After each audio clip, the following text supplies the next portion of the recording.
नमस्कार दोस्तों, आज मैं आपकी मुलाकात कराने वाला हूँ बोर्ड एग्ज़ाम में पहला स्थान हासिल करने वाली अंशिका मिश्रा जी से। अंशिका जी, ये बताइए कि क्या आपको उम्मीद थी कि आपका पहला स्थान आएगा? जी, मुझे ये उम्मीद थी कि मेरे स्टेट में मतलब रैंक आएगी, बट ये क्लियर नहीं था कि फर्स्ट ही आएगी। अच्छा, आपने 12वीं में मैथ्स अंक आय लिया था। मैथ को काफ़ी टफ माना जाता है, तो फिर आपने इसमें टॉप किया, तो कैसी स्ट्रेटजी रही आपकी? कैसे तैयारी करती थी? मैथ्स में यही स्ट्रेटजी थी कि जो भी मतलब स्टार्टिंग से जो भी पढ़ाया जाए उसे अच्छे से डाउट सारे क्लियर करते जाए, बेसिक सारे क्लियर है, सारे फॉर्मूले तो और अच्छे से अगर प्रैक्टिस करे तो मतलब हार्ड नहीं लगेगी मैथ्स।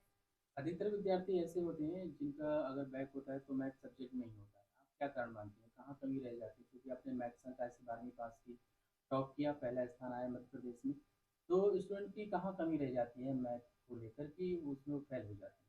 और मैथ्स में तो जनरली जो होती है वो प्रैक्टिस की कमी होती है, क्योंकि मैथ्स ऐसे सब्जेक्ट है जिसमें हमें प्रैक्टिस भी अच्छी करनी होती है, तभी मतलब वो स्ट्रांग होगी। तो अगर कमी है तो या फिर थोड़ी बहुत प्रैक्टिस में कमी हो सकती है। मतलब अगर शुरुआत से ही मैथ को अच्छे से पढ़ा जाए इंटरेस्ट लेकर, तो इसमें अच्छे नंबर लाए जा सकते यस सर। हैं। आपके कितने नंबर आए थे इसमें? मेरे 493 आउट ऑफ 500 आए थे। तो ये बताइए कि अब आपका उद्देश्य क्या है? आप क्या बनना चाहते हैं? और मैं फ्यूचर में आईएएस ऑफिसर बनना चाहती हूँ। तो आईएएस के लिए तो अधिकतर जो स्टूडेंट होते हैं वो कला संकाय लेते हैं। अगर माना जाता है कि ये सब्जेक्ट सरल रहता है आईएएस के लिए। जैसे आपने अब मैथ लेकर पढ़ाई की, आप अब बीटेक करने वाली हैं, तो फिर अब क्या है इसका? मुझे ऐसा लगता है कि सिर्फ आर्ट से ही नहीं, हम मतलब मैथ सब्जेक्ट से भी उसमें बेस्ट स्कोर कर सकते हैं, और अगर मैथ सब्जेक्ट रहेंगे तो उसके भी मतलब कुछ यूजफुल होता है मैथ, तो उससे भी मतलब हमारी और अच्छे से पढ़ाई हो सकती है और उससे भी हम मतलब अच्छा स्कोर कर सकते हैं यूपीएससी में। अपनी पढ़ाई के बारे में बताइए कि आप कितने घंटे पढ़ाई करती थी और किस तरह से पढ़ाई करती मैं डेली स्कूल के अलावा घर पे 8 से 10 घंटे पढ़ाई करती थी और टाइम टेबल बनाकर पढ़ाई करती थी, सारे सब्जेक्ट्स को इक्वली टाइम देती थी। थी? अच्छा, कई बार ऐसा भी होगा कि किसी कारण से शादी हुई या घर में कुछ कार्यक्रम है तो नहीं पढ़ पाती, फिर कैसे मैनेज करते? और वैसे तो जनरली मतलब मैं ज़्यादा जाती नहीं थी शादी वगैरह में, बट अगर मतलब थोड़ा बहुत अगर कुछ हुआ भी तो वो मतलब वहाँ जाती थी, तो उस दिन तो पढ़ाई नहीं हो पाती थी मतलब, लेकिन मतलब ज़्यादा से ज़्यादा कोशिश करती थी कि मतलब वहाँ ना जाऊँ और पढ़ाई पे ज़्यादा फोकस करूँ। आज के युवा जो है अधिकतर सोशल मीडिया से जुड़े रहते हैं और शायद ये ध्यान भटकाने का भी काम करता है। आपका इसके बारे में क्या कहना है? और मैं तो ये कहती हूँ कि अगर मतलब ये ज़रूरी नहीं कि आप सारा सोशल मीडिया बंद ही कर दें, बट अगर आपको यूज़ करना है तो लिमिटेड टाइम के लिए आपको पता होना चाहिए कितना मतलब यूज़ करना है उसे, और उससे मतलब ज़्यादा एडिक्ट ना हो। अब आप 12वीं के बाद अभी आप क्या करेंगे? क्योंकि आपको ग्रेजुएशन करना है, तो क्या करेंगे? मैं आगे चलकर बीटेक करना चाहती हूँ। तो अभी आपने इंजीनियरिंग का एग्ज़ाम दिया होगा, क्या है? यस सर, मैंने जेई मेंस क्वालिफाई कर लिया है और अब मैं एडवांस के लिए प्रिपेयर कर रही हूँ। तो एडवांस के लिए, चूँकि इसमें एडवांस से काफ़ी टफ माना जाता है, इसमें आईआईटी वगैरह जैसे कॉलेज मिलते हैं, तो इसमें सिलेक्शन काफ़ी मुश्किल होता है, तो इसके लिए आपने कुछ कोचिंग की थी या सर मैंने ऑनलाइन घर पे रह के पढ़ाई की थी। आपने 12वीं के लिए कुछ कोचिंग की थी, या फिर आप कोचिंग को ज़रूरी मानती?